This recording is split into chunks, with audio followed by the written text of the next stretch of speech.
বাবুর মা ওই বাড়ির ভাবি নে কি সুন্দর একটা উন্না কিনছে, আমার কি ভাল লাগলো। অন্য একটা উন্না কিনুম আমি। হ্যাঁ বুঝি ওই সুইডেন মাই যে উন্না কিনছে হাসাই তোমার কাছে মেলা ভালো দেখা যায়। হ আমার মেলা ভাল লাগে গো। একজনে একটা জিনিস পছন্দ করে কিনলে মাসের তা দেখে হেঁটে নিজে কিনুন না কেনা। আমি কিনুমি, আমার মেলা ভাল লাগছে। যাও তাহলে তোমার জামাইটা পয়সা চাওগা যদি দেয় কিনুগা। বাবুর মা তাহলে তুমি এসতে বহ, আমি আঙ্গ বাবুর বাপের কাছে দিকে টেহে নিহি। হ যাই তোমার নগে একসাথে যামনি।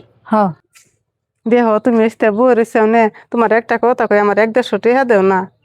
টিয়া দে কি করবা? আমি একটা উন্না কিনুম, এবারে ভাবি একটা উন্না কিনছে, কিরম ভাল দেউন চায়। ভাবি যে নেও না কিনছে হিনে তোমার কিনে নাকবো, দেয়া দিয়ে এক বস্তা কিনো নাকবো কে? ভাবি যেদিনকে মরবো সেদিনকে কি তুমি মরবা?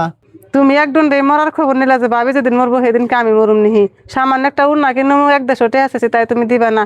কত টেহা পয়সা আমার কাছে থাকে, আমি না সব তোমারই দিয়ে দেই। তোমার না করি নাই যে একজন দেয়া দিয়ে এক জিনিস নিও না। বায়ানা না করলে কে বুঝি তাই মানবো? একটু তো মানবো না। আমি যে জিনিস কিনে আনি সেই জিনিস পরের দিনই কিনে আনবো না, পিন্ধা তো একটু শান্তি নাই।